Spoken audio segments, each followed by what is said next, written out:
listening to the Created to Create show. And here we are. What's up, guys? Welcome to another episode of Created to Create.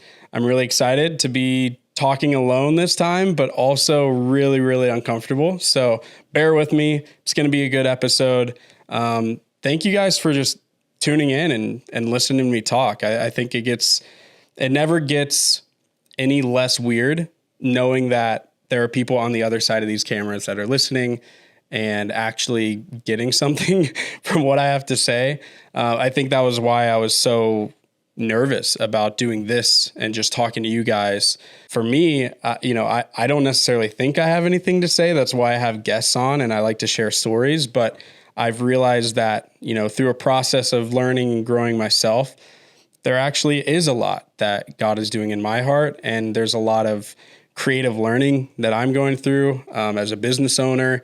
There's a lot of just growth in general. It's really exciting. If you're listening on Spotify, welcome. If you're listening and watching on YouTube, welcome. Actually, I do think you can watch on Spotify now, which is kind of wild. I've been uploading the videos on there. So if you're on Spotify and listening too, super cool. But yeah, welcome everybody. You'll also notice that we're in a new studio space. I don't think anybody's really seen this except for maybe my social videos that I've put out, but this is the new studio space. I think there's a lot more that I'm going to do to the space. Just hanging some art on the walls and just kind of rearranging some furniture. But for now, this is it. We still got the sign back here. And we're ready to rock. My good friend Skylar helped me with this. He's a man of many talents, and one of his talents is woodworking. He's got a whole woodworking shop in his garage. And when I told him about my idea to kind of turn my studio or my room into a studio and make it kind of like mid-century, he was like, dude, let's do it. Let's conquer it together. Let's make it happen. And so I can't thank Skylar enough, because without him, these walls would just be white and boring. And yeah, I don't even know. Not creative, that's for sure. It's just really exciting being in a new space. It feels like this show is in a new season. And I don't say that lightly, because I know that shows go through seasons. You have season 1, 2, 3, 4, depending on how many episodes per season. But as you all know who have been listening, and maybe you're new and you're tuning in, this show has primarily been me plus a guest. And I love that format, because I just like having conversation, and doing this whole solo talking thing isn't really my thing. I hope I become better at it for your sake. But it is a really new season, because I'm opening up a little bit more and I'm showing the behind the scenes a little bit more for you guys. And that's really, really scary for me. I don't know if you can even tell like the shakiness in my voice. Like I'm genuinely sitting here. I wouldn't say terrified, but I would say scared and nervous for sure. Because now I'm peeling back the layers and allowing you as the listener to kind of see my life, and then hopefully grow with me, and then when I do have people on, still peeling back the layers with them on board as well on the show. So it's genuinely, I'm nervous, but I'm really excited, and I hope you guys are too. On the note with like another note on the seasons aspect of it is, I haven't recorded for 7 months. There was a lot that happened last year in my personal life that just caused me to hit the pause button. And it wasn't even, hey, I'm going to pause for 6 months. I'm not even that smart. It happened month by month. I was just like, I just can't do this yet. I can't hit post yet. And, I think it's all for a reason. When it comes to my faith, I think God works in his time and his perfect time. And it really could not have come at a better time. And I just want to let you guys know that I have more conviction than ever to do this thing. Not only me sitting here talking to you, but the aspect where I bring people on for interviews, because it's just so important that people's stories are told. And for whatever reason, I'm one of those people that gets to tell stories on a platform like this, on a scale like this. And hopefully, it just becomes more and more, just becomes bigger, and people are able to, more and more people are able to listen to the stories that I share. But yeah, I have more conviction than ever. My friend Ben, who was a guest on this show, he's a new friend. I had him on about 1.5 years ago, midway through season 2, and it was one of my greatest episodes, I think, because Ben is such a reputable human being. Not reputable. He's got a great reputation. I love vocabulary. He's got a great reputation among his community, and I got connected through a close friend of ours, and I was able to just chat with him about the deeper purpose of life and the deeper purpose of creativity from him, a person who isn't necessarily super, super, super creative. And unfortunately, and very tragically, he passed away a few weeks ago. And while I can't really share details about him passing, just out of respect to his community, his family, what I can say is, for me, it just lit a fire under my butt. And it's caused me to understand the weight of me saying yes in moments that seem unimportant. And I'll expound upon that really quick so you understand what I'm saying. Essentially, I'll tell a little story. Essentially, I was going to Nashville 1.5 years ago, and Ben was not the first person on my list. He wasn't even on my radar of people to interview. I had 2 other people I was going to interview on that trip, and both of them fell through. And so for me, I could have just said, hey, I'm not going to record any other episodes. I'm just going to go home or just hang out with friends while I'm in Nashville and then go home. But I just felt this small conviction in my heart to pursue somebody, to ask friends and see if there's somebody that has a cool story that I could interview, and I could, for me, check off another episode, still write the trip off as a business expense, but also, share a story that needs to be shared or could be shared or could be a good one to be shared. And there was a moment where I was sitting there and genuinely was about to just kind of give up. I was like, you know what? I don't need to do this. I shouldn't do this. But deeper down inside of myself, I had that conviction. I was like, no, Ben, you are a storyteller. This is your platform. This is what you do. You need to make this happen.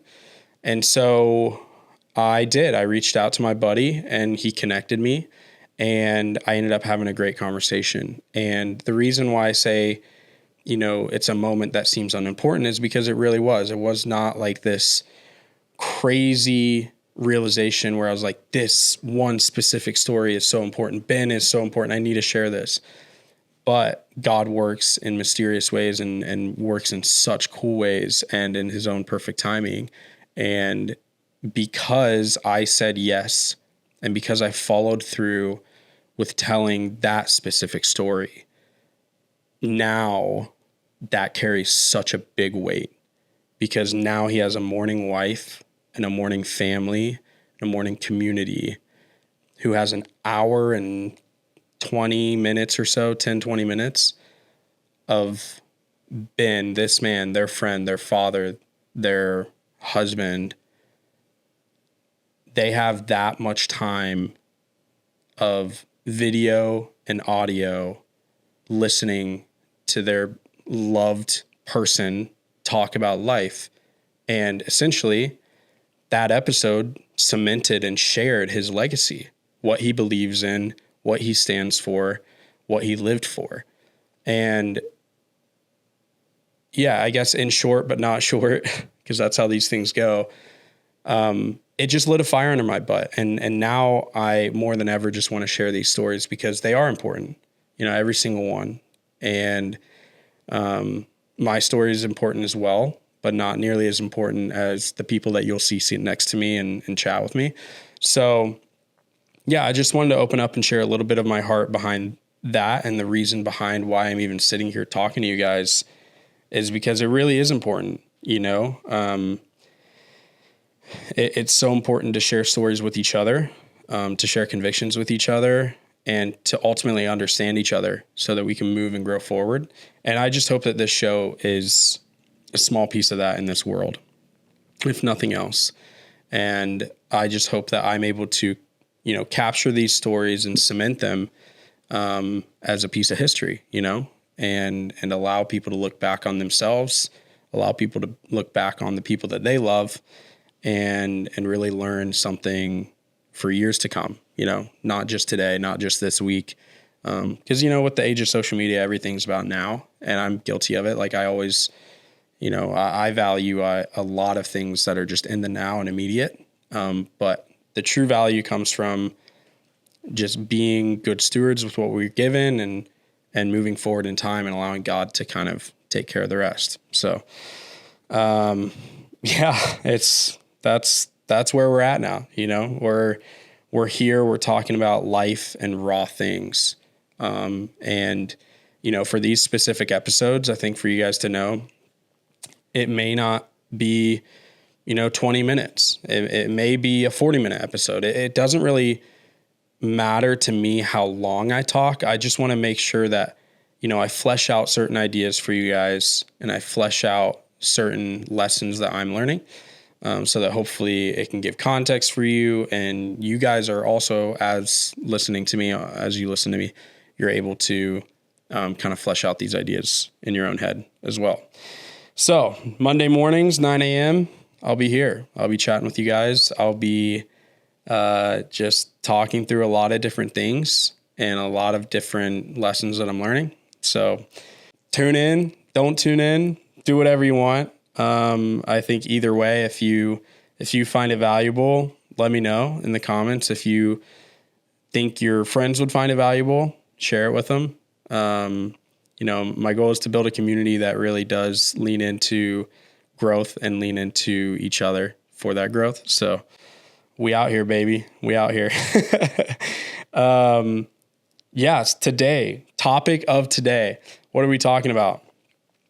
Well, it's a fun one, I got to tell you, but we're going to be talking about procrastination and the effects of procrastination that I've seen in my life, and just ways that I've tried my best to get past that. And also imposter syndrome. I think imposter syndrome and procrastination kind of go hand in hand. I think there's procrastination, but for me, in order to kind of cure or get to procrastination, I had to go 5 levels deeper and talk about imposter syndrome, because that truly was the crux for me. That was like the deeper root of the issue.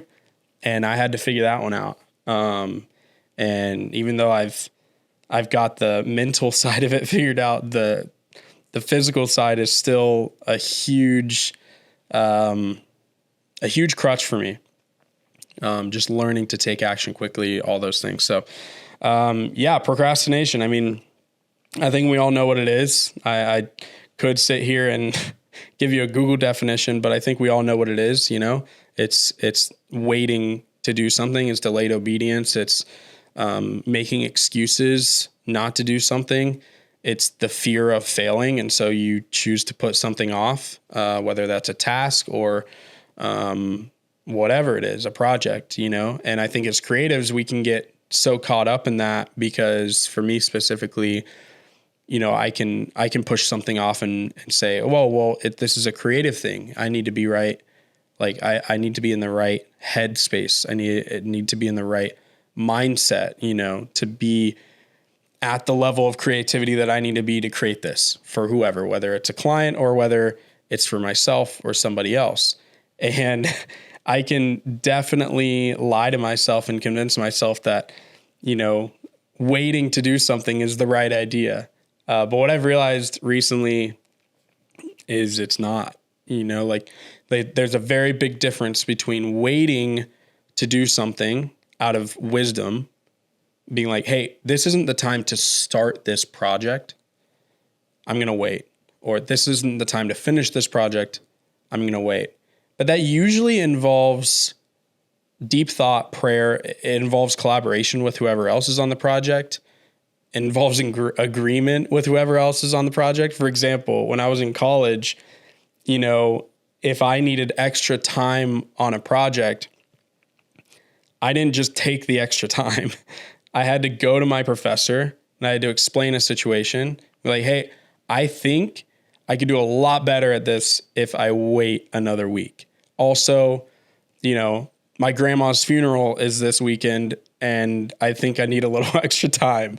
But there's a big difference between that and then just being like, I need extra time. I'm just going to take the extra time. And then your professor's left there wondering where the project is because you didn't finish it and there's no collaboration there. So I think there's a huge difference between the two. And so when it comes to creative projects, it's the same thing. Like whether it's a client who's giving you a hard deadline and is paying you, or whether it's something that you've put on yourself, there's a big difference between procrastination and just waiting in wisdom. And I sit here as someone who has a laundry list of things that I've procrastinated on. And there's a lot of things that I've, come to people and been like, hey, you know what? Like, I think I'm just going to move past this at this point. And hopefully there's some sort of forgiveness there, but I take full responsibility for that. And then there are other things that I am trying to catch up on because I want to finish them still. And so I guess for you guys, like, I want to share a few different tips and tricks that I've used to start to chip away at this issue, because it's not an overnight thing at all. I wish it was. I wish I could just press a magic button and that part of my brain be gone and I'm just able to quickly hop into whatever I'm doing. But we are imperfect human beings and we live in with a brain and mind and body that's imperfect. So hopefully some of these tips or some of these things that I've learned to do will help you guys as well. I also just want to encourage you that, these are real issues and it doesn't give us freedom to play victim and to blame the issues rather than ourselves. Because ultimately we have to take responsibility for these things. We can't blame shift or do anything like that, but it is an issue. Like procrastination is an issue. Imposter syndrome, if you deal with that behind procrastination, is an issue, and unfortunately, you have to realize that truth before you can move forward. You have to acknowledge that you are dealing with it before you can move forward. And so if you're even having a tough time acknowledging it, then I encourage you to just put yourself around people that give you the space to acknowledge it, but at the same time push you to acknowledge it, and push you to seek help or seek change. You know what I mean? Because again, it's all about growth here. So yeah, I just want to share with you guys a couple things. I have, some things from Google that I brought with me today. And then I also have things that have worked for me, because ultimately I'm not the professional here in any of these things that we're going to be talking through. I can only speak from my own experience and then advise you to go research your own things and research what the professionals talk about as well. So never take my word without a grain of salt. Always do your own research. But here are a few things. So first of all, take action ASAP, as soon as possible, right away on anything. Whether it's a small task, like, hey, I need to do the laundry, or whether it's a big project, a creative project that you have, whether you need to edit a film or edit, some photos or whatever you're doing, take action immediately. And I want to encourage you, taking action doesn't mean you have to take action on the actual assignment immediately, but you have to set yourself up for success. And so taking action immediately can look like creating a plan to finish it. I think half the problem for me was always, I won't even do the project, right? I won't start the project, but then I wouldn't even put a plan in place to finish it. I would just leave it and then it would get lost. And then 4 months later, I still haven't done the project. And so actually putting a plan in place, writing it down, putting it in a calendar, telling somebody, hey, I'm going to do this, keep me accountable, whatever you need to do, take action immediately when you have that thought come to mind. Write down the note. Hey, I need to take action and need to put this plan in place. Hey, the plan's here. I thought about it again. Okay, I have the plan, and the plan says I'm going to start tomorrow on this. I'm going to write down tonight, hey, I'm going to do this tomorrow. I'm going to start this tomorrow, and just breaking it down into easy steps, and just taking action immediately on those steps. That's worked for me, because if I wait a second to do any of those, then I'm cooked. It just piles and piles, and I just get this laundry list of things that I have to do, and then I'm stuck, trying to catch up as much as I can. The second thing for me is verbalizing things. It sounds cheesy, but it's so important. And it kind of goes hand in hand with number 3, which is surround yourself with people that you can be vulnerable with. But verbalizing and literally talking to myself while I'm working has helped me a lot. It's a little weird doing it for the first time, because you think you're like in an insane asylum just talking to yourself. But as I'm like sitting at my computer and things are coming at me left and right, I'm getting emails, texts, I'm, getting updates on projects, whatever it is. Sometimes there's so much going on and it clouds my brain so much that I actually have to sit there, pause, turn off music if I'm listening to music, whatever it is, silence, grab my sticky notes and verbalize. Be like, okay, I need to do this tomorrow. Okay, this guy just texted me. I need to get back with him on Monday, and writing it down as I'm talking about it.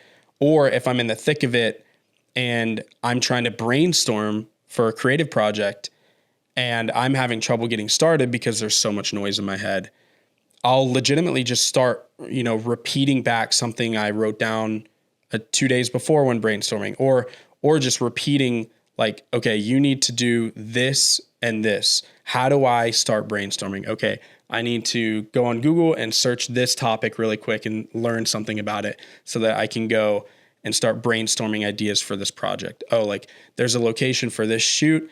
I don't know what this location is. Let me put that into Google in just a second, but let me do this. And it's weird, but you'll kind of find yourself get into a flow, because instead of all these thoughts just being inside of your head, you'll start to see them clearly. And maybe what I'm explaining for myself is just, ADHD. I haven't been to a doctor for that. We're getting really, really, really open on this podcast. But I think it's really important, no matter how your brain works, to make sure that you do something that brings each thought to the forefront of your brain so you can make quick decisions on it and take action immediately. And for me, it just works to verbalize things. I think too, like our brains, no matter who you are, we have the left and the right side of the brain. And so, your left brain, it handles language and logic, and like sequential processing, just making sure you get things done in the right order. And the right side of the brain is the more creative side of the brain. It's like spatial awareness and like more of your emotional part of the brain. And so it can be difficult to fluctuate between the two sides. And especially as creatives, we can get lost in, the creative and the emotional elements while, needing to go to the left side of the brain for different admin tasks if you're a business owner or a freelancer. So I think verbalizing things for me helps me fluctuate between the two sides of the brain pretty easily, because it allows me to kind of reset all my thoughts into one action and kind of like shift gears, if you will. So verbalize things, cut through the noise, all that good stuff. And then the last one really quick is surround yourself with the people that you can be vulnerable with about all of this. Don't be closed off. I think the more you internalize your problems and your issues, the bigger hold it has on you. So just simply put yourself around people that you can be vulnerable with, and you can have these conversations that we're having right now. Because I think if you do that and these people also love you and want to see you grow, then, it's a done deal. They're going to help you do that. And you being honest with them is the first key to you breaking through all of that.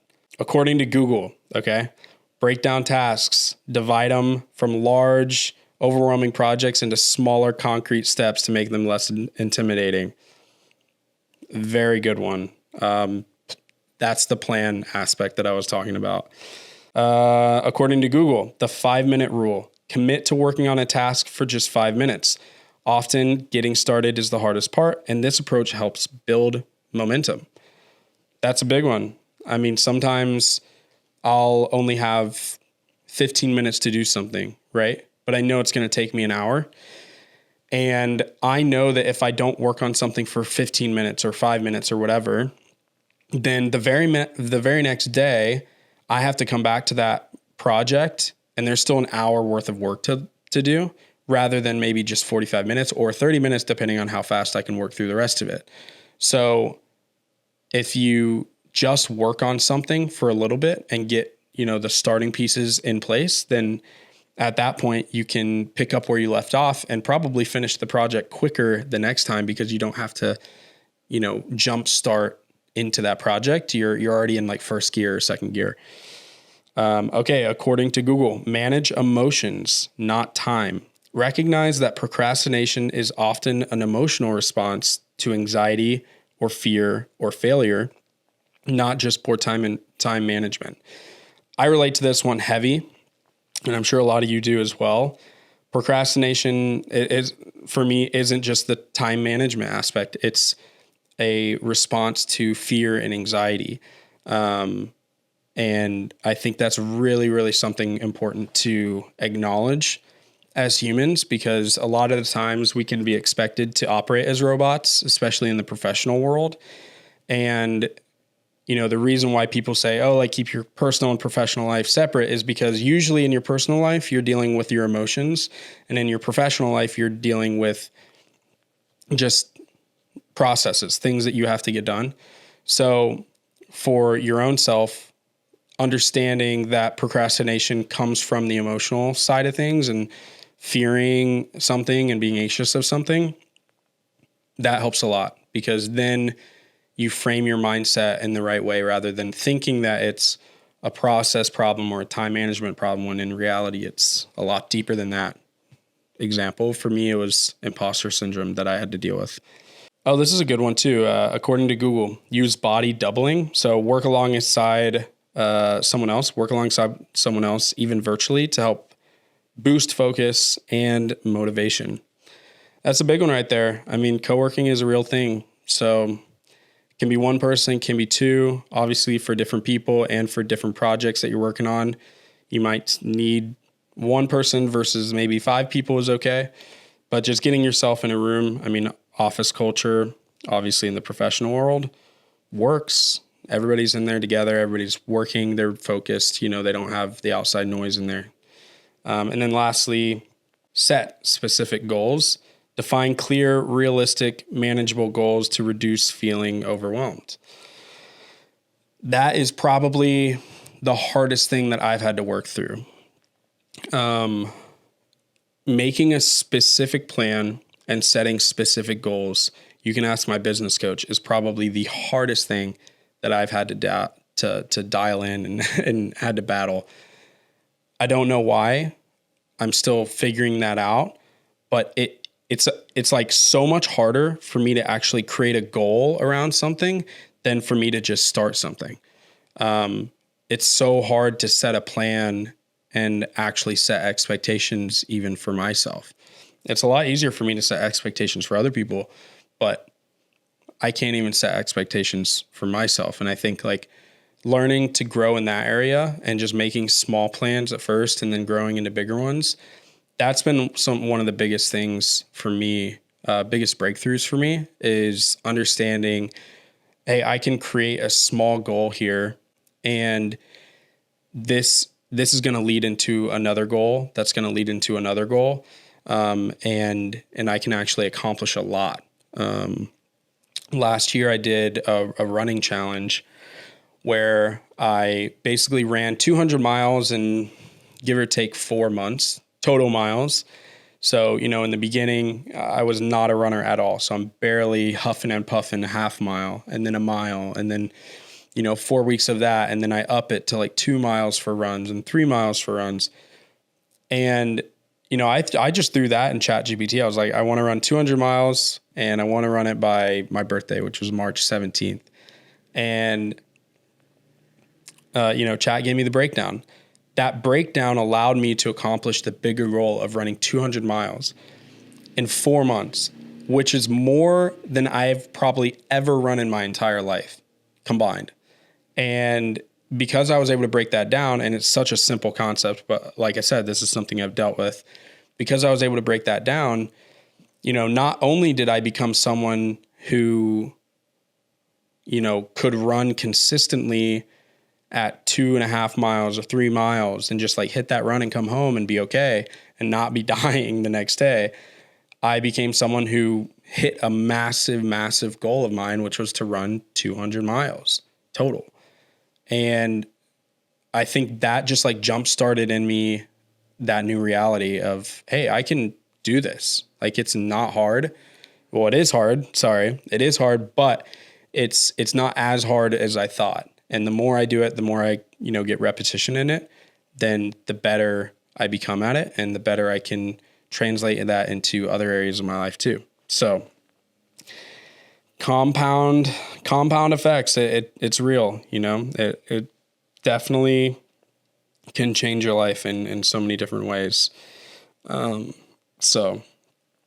yeah, that's all for today. Let me know if you guys have any thoughts on this specifically. Let me know what you guys think of even just this new format, me chatting with you guys. I'm trying to figure out what to call these episodes. Right now, I'm toying with the idea of calling them creative flow episodes, because my goal is to get myself into a creative flow and to get you all into a creative flow as well, whoever's listening. But let me know in the comments if you guys have a different name in mind, if you kind of have something that rolls off the tongue better. But I'm really excited for these. I'm really excited to grow with you guys each week, compound effect, and just, keep ripping it. If you guys are interested, we do have a killer interview coming out this Saturday with my good friend, Lindsay Hepner. She has an incredible story, has gone through so much in her life, and you're not going to want to miss it. So check that one out, Saturday, 3 p.m. Eastern time. But if not, I'll see you right back here next week, 9 a.m. on Monday. See you guys. You're listening to the Created to Create show.